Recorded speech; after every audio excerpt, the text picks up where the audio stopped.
세계인들을 뜨겁게 달군 한국 축제 여러분들 알고 계신가요? 올해 한국에서 처음으로 개최한 세종한글대전으로 외국인 유학생들이 대거 참여하였습니다. 한국인들보다도 더 뜨거웠던 이 대회에 참가하기 위해 며칠 밤을 새며 많은 학생들이 준비를 했다고 하는데요. 이들의 열정을 통해 한글이 얼마나 위대한 글자인지 알 수 있었습니다. 현재 왜 이렇게 세계가 한글에 열광하고 있는지 한국이 너무 좋아서 유학까지 온 한미국인 학생의 사연을 들어보겠습니다. 잠깐 사연 시작 전 소중한 1초를 투자하여 구독과 좋아요를 눌러주세요. 영상을 제작하는 데 큰 힘이 됩니다. 코로나 팬데믹이 전 세계를 멈추게 했던 2020년 10월 저는 실리콘밸리의 핑크빛 방 안에서 깊은 우울감과 싸우고 있었습니다. 제가 사는 곳은 구글, 애플 같은 세계적인 IT 기업들이 모여있는 베이에리어의 고급 주택가였지만 그때는 그저 답답한 감옥 같았죠. 고등학교 2학년이 된 저의 방은 여느 미국 10대 여학생처럼 아리아나 그란데와 테일러 스위프트의 포스터로 가득했습니다. 하지만 이제 그 포스터들은 제게 더 이상의 위로가 되지 못했어요. 매일 아침 거울 앞에서 머리를 빗으며 한숨만 늘어갔습니다. 대학 진학을 목표로 사트 공부에 매진하던 제가 이제는 침대에서 나오기도 힘들어졌죠. 수능처럼 중요한 시험인 사트를 앞두고 있었지만 의욕이 전혀 생기지 않았어요. 예쁜 원피스들은 옷장 속에서 먼지만 쌓여갔고 친구들과 찍은 폴라로이드 사진들만이 저의 그리움을 달래주었습니다. 특히 수요일마다 절친 제시카, 에밀리와 함께 했던 걸스 나이트아웃이 너무 그리웠어요. 우리만의 비밀 메뉴였던 피자헛의 페퍼로니, 피자와 시나몬 롤을 먹으며 수다 떨던 그 시간들이요. 화장대 앞에 앉아 줌 수업을 듣는 게 일상이 됐어요. 매일 아침 8시 파란 화면 속에서 제니퍼 온라인입니다. 라는 문구만 띄워둔 채 멍하니 시간을 보냈죠. 저희 학교는 캘리포니아의 상위권 공립고등학교 중 하나였는데 팬데믹 이전에는 매년 30명 정도가 아이비리그에 진학할 정도로 학구열이 높았어요. 치어리딩 클럽 주장이었던 제가 이제는 운동복도 꺼내보지 않은 지 몇 달이나 지났더군요. 주말마다 갔던 노인복지센터 봉사활동에서 만나던 할머니들의 미소도 이제는 추억이 되어버렸습니다. 그러던 어느 날 제 일상을 완전히 바꿔놓은 순간이 찾아왔어요. 평소처럼 스포티파이로 팝송을 듣던 중이었는데 추천 음악으로 BTS의 노래가 나왔습니다. 당시 미국에서 BTS는 이미 빌보드 차트에서 자주 볼 수 있는 이름이었지만 저는 그저 또 하나의 보이밴드라고만 생각했었죠. 하지만 그날 들은 노래는 달랐어요. 처음에는 낯선 한국어 가사에 건너뛰려 했지만 멜로디와 목소리에 담긴 진심이 제 마음을 움직였습니다. 특히 지민이라는 멤버의 목소리에 담긴 따뜻함이 제 마음을 꽉 채워주는 것 같았죠. 그날부터 저희 아침은 달라졌습니다. 평소라면 상상도 할 수 없었던 일이지만 저는 아침마다 화장대 앞에서 K-팝 안무를 따라 추기 시작했어요. 미국 팝과는 완전히 다른 칼군무와 퍼포먼스에 매료된 거죠. K-팝에 맞춰 메이크업을 하고 노래를 들으며 헤어스타일을 바꿔보는 재미에 푹 빠졌어요. 제 방의 분위기도 달라졌습니다. 테일러 스위프트와 아리아나 그란데의 자리를 BTS 멤버들의 사진이 하나둘 채우기 시작했죠. 제 변화를 가장 반가워한 건 엄마였어요. 저희 엄마는 제 우울증을 누구보다 걱정하셨거든요. 그동안 내가 얼마나 힘들어했는지 알아 이렇게 생기 있는 모습을 보니 너무 기쁘다며 눈시울을 붉히시더라고요. 딸의 우울증을 걱정하며 밤마다 울던 엄마는 이제 저와 함께 BTS의 예능 프로그램을 보며 웃음을 되찾았습니다. 한국의 아이돌 그룹들은 음악 활동 외에도 다양한 예능 프로그램에 출연하는데 BTS의 자체 제작 예능에서는 7 멤버들이 장난치고 게임하는 모습을 볼 수 있었죠. 마치 옆집에 사는 친근한 오빠들 같았어요. 특히 그들이 한복이라는 한국 전통 의상을 입거나 떡볶이 같은 한국의 길거리 음식을 먹는 모습을 보면서는 엄마마저도 한국 문화가 정말 매력적이구나라며 감탄하셨습니다. 매일 밤 BTS의 뮤직비디오를 보며 영어 자막으로 가사를 해석하는 게 제 일과가 됐어요. 매일 그들의 노래를 흥얼거리니까 친구들이 그만 좀 하라고 말릴 정도였죠. 제 인스타그램은 어느새 K뷰티와 K패션 계정들로 가득 찼습니다. 보통 미국 10대들은 메이크업 할 때 컨투어링을 강조하지만 한국의 메이크업은 촉촉한 피부 표현과 자연스러운 눈 화장을 중시한다는 걸 알게 됐죠. 그러다 학교 온라인 게시판에서 K컬처 클러브 모집 공고를 발견했을 때 제 심장이 터질 듯이 뛰기 시작했습니다. 우리 학교에서는 처음 생기는 이 동아리를 통해 저와 같은 K팝 팬들을 만날 수 있다는 생각에 가슴이 설렜어요. 그때는 몰랐죠. 이것이 제 인생을 완전히 바꿔놓을 첫걸음이 될 거라는 것을요. K컬처 클러브 모집 공고를 본 다음 날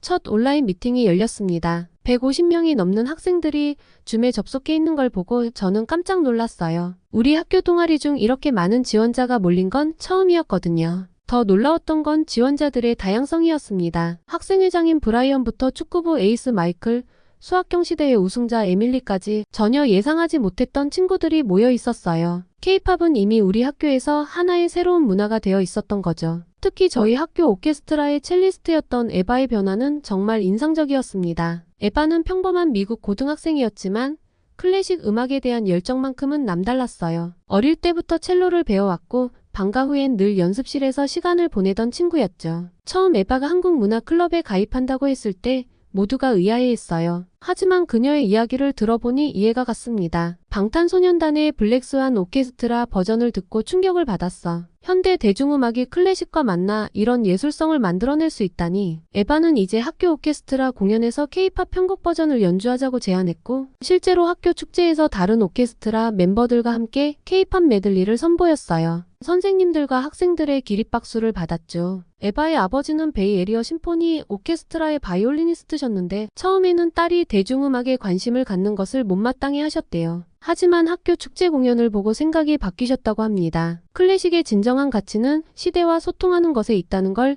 내가 알려줬구나라며 오히려 에바의 도전을 응원하게 되셨죠. 지금은 지역 청소년 오케스트라에서 K-팝 오케스트라 편곡 프로젝트를 함께 진행하고 계신답니다. 학교 밖에서도 변화는 일어나고 있었어요. 저희 옆 동네 피자 가게 주인 마이크 아저씨의 이야기는 정말 특별했습니다. 30년간 이탈리안 피자만 고집하던 분이셨는데 어느 날 가게에 불고기 피자가 메뉴에 올랐더군요. 알고 보니 마이크 아저씨의 15살 딸 올리비아가 한국 예능에서 본 불고기 피자를 아버지께 계속 만들어 달라고 조르다가 결국 새로운 메뉴로 채택됐다고 합니다. 놀라운 건 이 불고기 피자가 가게의 인기 메뉴가 됐다는 거예요. 한 달 만에 전체 매출의 40%를 차지했대요. 마이크 아저씨는 이제 한국의 식자재 마트에 직접 가서 재료를 고르실 정도로 한국 음식에 관심이 많아지셨답니다. 30년 하던 방식을 바꾸는 게 겁났는데 K컬처를 통해 새로운 도전을 하게 됐다며 환하게 웃으시던 모습이 아직도 생생해요. 이런 변화들을 매일 목격하면서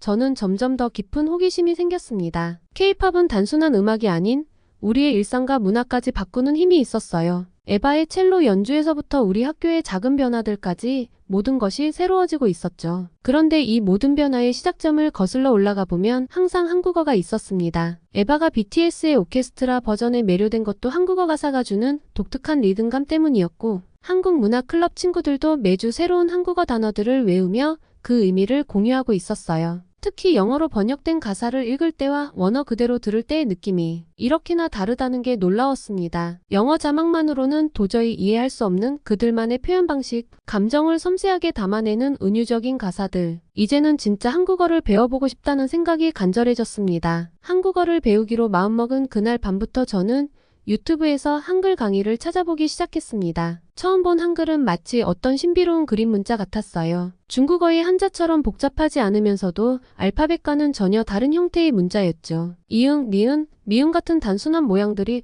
조합되어 하나의 글자를 만든다는 게 신기했습니다. 첫 일주일은 자음과 모음을 익히는 데 집중했어요. 노트 한 권을 사서 매일 밤 2시간씩 한글을 따라 썼죠. A부터 Z까지 26개의 알파벳만 사용하다가 자음 14개와 모음 10개로 수백 개의 글자 조합을 만들 수 있다는 사실이 놀라웠어요. 마치 레고 블록처럼 글자를 조립하는 느낌이었달까요? 기역과 아가만나가가 되고 거기에 이응을 더하면 강이 되는 과정이 마법처럼 느껴졌습니다. 한글을 더 깊이 배우면서 알게 된 사실들은 저를 완전히 매료시켰어요. 기역이 혀가 목구멍을 막는 모양을, 니은이 혀가 윗잇몸에 닿는 모양을 본떴다는 걸 알게 됐을 때는 정말 충격이었습니다. 영어의 A가 왜 A인지 B가 왜 B인지는 아무도 설명해주지 못했어요. 하지만 한글은 달랐죠. 각각의 자음이 발음할 때 나타나는 입모양과 혀의 위치를 과학적으로 분석해서 만들어졌다니 이건 정말 천재적인 발명이었어요. 더욱 놀라웠던 건 한글의 철학적 깊이였습니다. 모음이 하늘과 땅과 사람을 상징한다는 걸 배웠을 때는 너무 놀라웠어요. 는 둥근 하늘, 은은 평평한 땅, 이는 그 사이에 서 있는 사람을 뜻한다니. 이건 단순한 문자가 아닌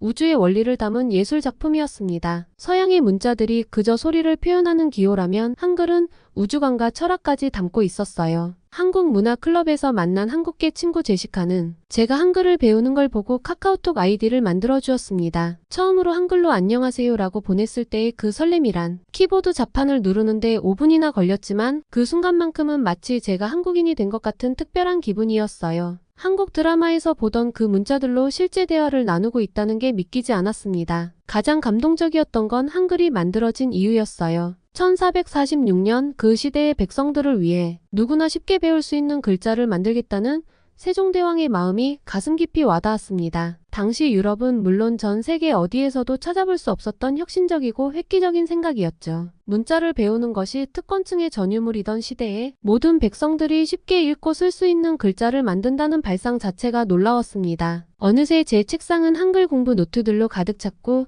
휴대폰 언어 설정도 한국어로 바꿨어요. 부모님은 제가 이렇게 열정적으로 무언가에 몰두하는 모습을 본 적이 없다며 놀라워하셨습니다. 하지만 이건 시작에 불과했어요. 한글이라는 완벽한 문자를 만든 나라에 대해 저는 더 깊이 알고 싶어졌으니까요. 한글의 매력에 깊이 빠져들수록 제 앞에는 새로운 고민이 기다리고 있었습니다. 대학 전공을 선택해야 할 시기가 다가온 거예요. 한국어를 전공하고 싶다고 말했을 때 주변의 반응은 차가웠습니다. 왜 하필 한국어야? 미래가 불확실한 언어보다는 실용적인 전공을 선택하는 게 좋지 않을까? 친구들의 걱정 어린 목소리가 제 마음을 무겁게 했어요. 특히 제 가장 친한 친구 레이첼의 말이 제게 큰 고민을 안겨주었습니다. 제니, 케이팝도 좋고 한국 드라마도 재밌지만 그건 취미로 즐기는 거랑 전공으로 선택하는 건 다르잖아. 요즘 유행하는 문화라고 해서 내 미래를 거기에 걸어도 될까? 레이첼은 제가 가장 신뢰하는 친구였기에 그 말이 더욱 마음에 깊이 박혔어요. 저도 사실 두려웠습니다. 한글의 매력과 한국 문화의 아름다움에 푹 빠져있던 제게 현실이라는 높은 벽이 느껴지는 순간이었죠. 부모님도 처음으로 제 결정에 반대하셨어요.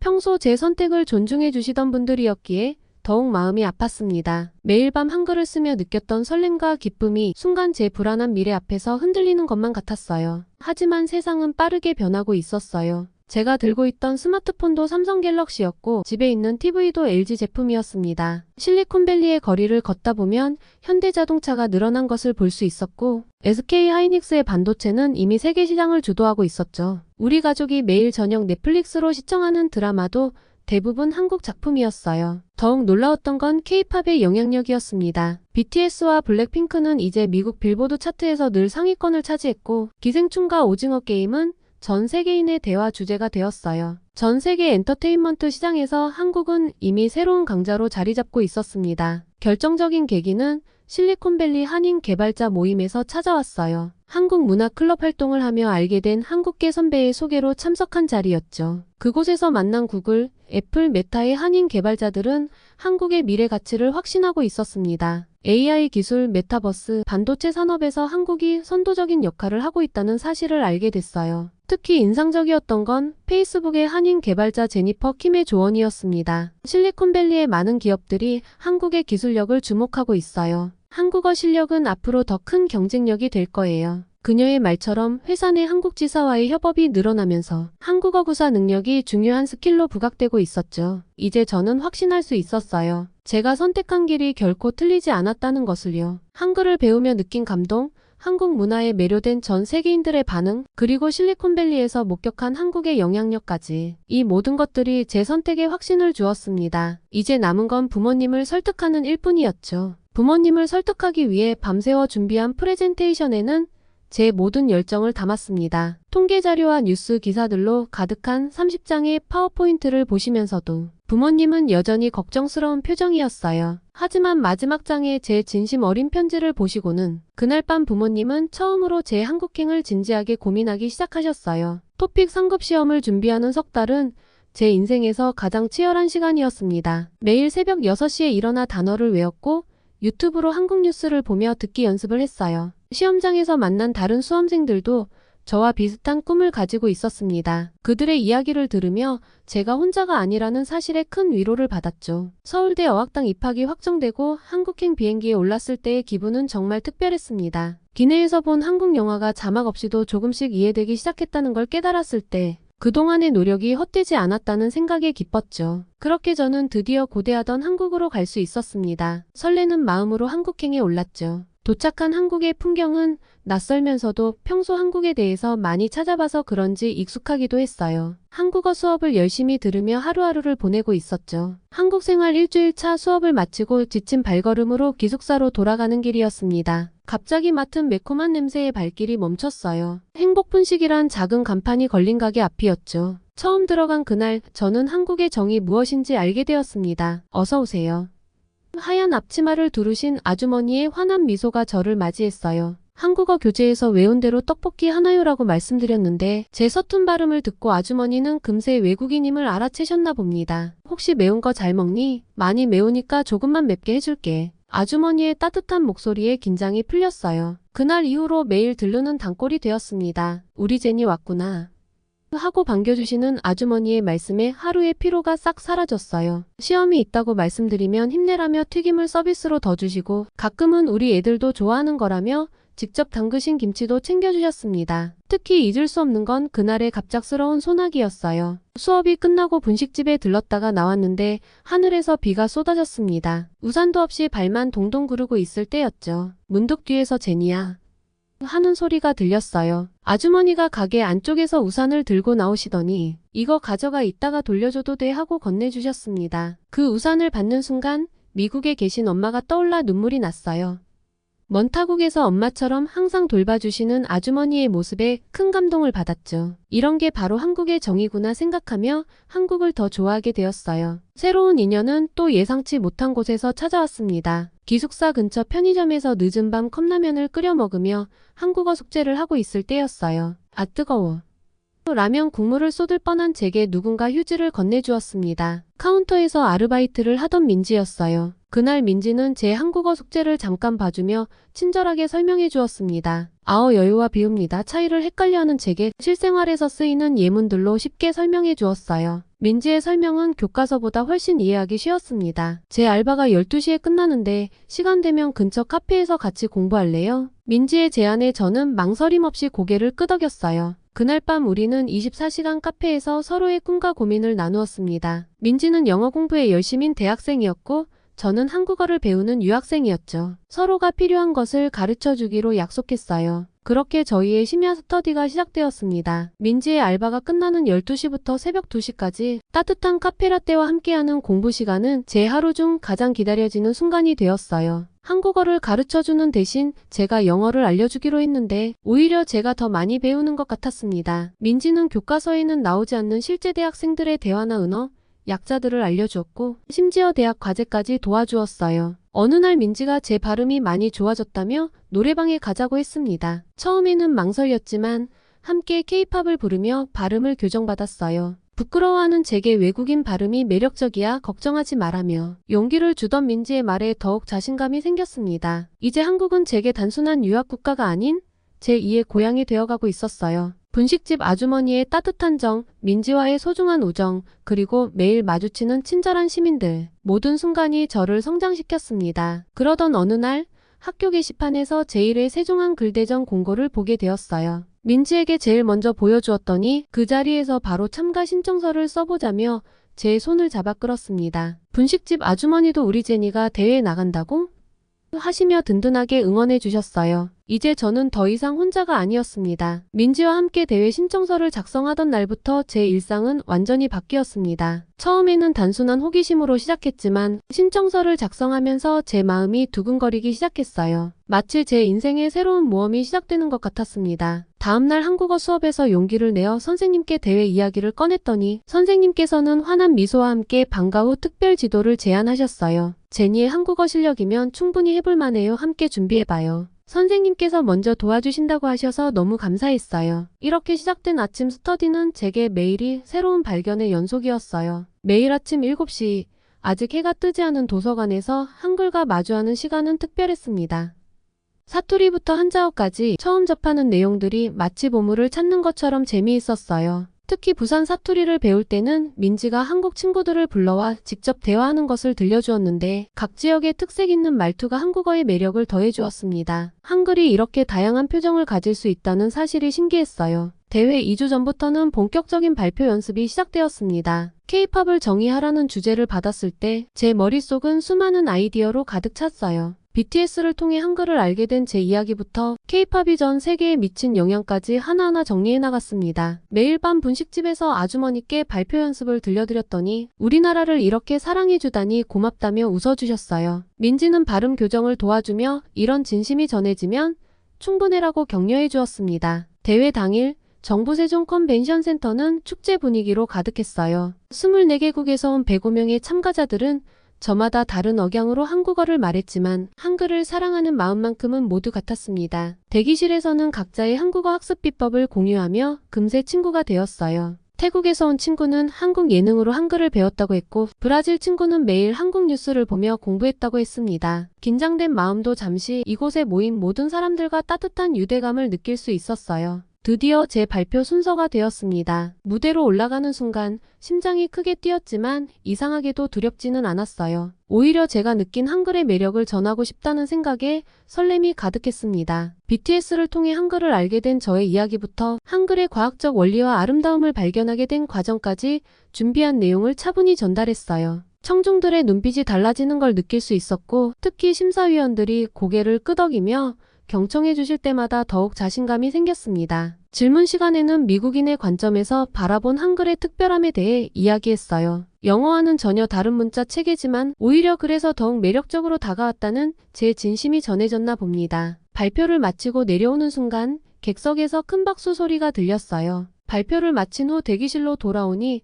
다른 참가자들의 따뜻한 응원이 이어졌습니다. 서로의 이야기를 들으며 한글이 가진 독특한 매력에 대해 더 깊이 이해할 수 있었죠. 특히 인상 깊었던 건 각 팀의 독특한 팀명이었어요. 자은비팀은 한글의 자음이 비처럼 내린다는 의미를 담았고, 다한민국팀은 다양한 나라의 사람들이 하나의 한글로 모였다는 뜻을 표현했습니다. 팀명 하나에도 한글에 대한 각자의 애정이 듬뿍 담겨 있었어요. 이렇게 창의적인 표현들을 보며 한글의 무한한 가능성을 다시 한번 느낄 수 있었습니다. 우승은 세종이 별 들팀에게 돌아갔어요. 타지키스탄, 키르기스스탄, 모로코 출신으로 구성된 이 팀은 완벽한 한국어 실력보다 더 중요한 것을 보여주었습니다. 서로 다른 문화권에서 온 세 사람이 한글을 통해 하나가 되는 모습이었어요. 그들의 발표에는 한글이 가진 세계적 가치가 고스란히 담겨 있었고, 이를 지켜보는 모든 사람들의 마음을 울렸습니다. 대회가 끝난 후 참가자들과 만든 단체 채팅방에서는 매일 각국의 소식이 올라왔어요. 서로의 한국어 공부법을 공유하고 자국의 문화를 소개하며 우정을 쌓아갔습니다. 전 세계에 퍼져있는 한글 사랑의 네트워크 속에서 저는 더 큰 꿈을 꾸기 시작했어요. 이제는 제가 받은 이 특별한 감동을 더 많은 사람들과 나누고 싶었습니다. 한글은 단순한 문자가 아닌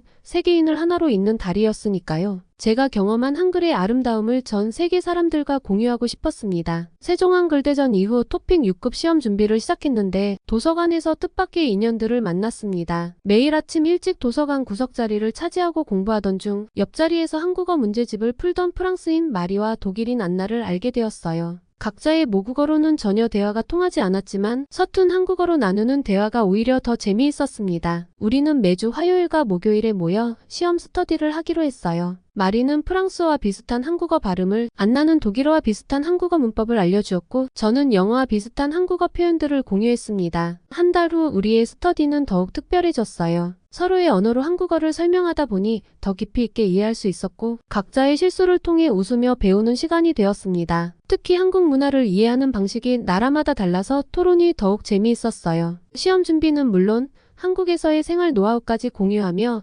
우리는 든든한 친구가 되어갔습니다. 이런 경험을 바탕으로 어학당 봉사활동을 시작하게 되었어요. 초급반 학생들의 멘토가 되어 제가 겪었던 시행착오를 나누고 효과적인 학습 방법을 알려주었습니다. 특히 인기 있었던 건 K-팝 가사로 문법을 설명하는 방식이었어요. 학생들은 좋아하는 노래를 통해 자연스럽게 한국어를 익혔고 수업 시간이 끝나도 더 공부하고 싶어 했습니다. 봉사활동이 알려지면서 의미 있는 기회가 찾아왔어요. 외국계 기업 한국지사의 인턴십 제안을 받게 된 것입니다. 영어, 한국어를 모두 사용하는 업무 환경은 제게 딱 맞는 곳이었어요. 처음에는 회사 용어와 한국의 비즈니스 문화에 적응하느라 힘들었지만 팀원들의 따뜻한 도움으로 빠르게 적응할 수 있었습니다. 인턴 생활 중 가장 기억에 남는 건 외국 바이어와의 미팅이었어요. 한국어와 영어를 번갈아 사용하며 양쪽의 의견을 정확하게 전달하는 일이 쉽지는 않았지만 성공적인 계약 체결에 기여했을 때는 말로 표현할 수 없는 뿌듯함을 느꼈습니다. 팀장님께서는 제가 가교 역할을 잘해주었다며 칭찬해 주셨고, 이는 제 미래의 방향을 더욱 선명하게 만들어 주었어요. 이제 제 꿈은 더욱 구체적으로 변했습니다. 세종대왕님의 한글 창제 정신을 이어받아 더 많은 외국인들에게 한글의 과학성과 아름다움을 알리고 싶어요. 한글은 단순한 문자가 아닌 세계인의 마음을 잇는 다리가 될 수 있다는 걸 직접 경험했으니까요.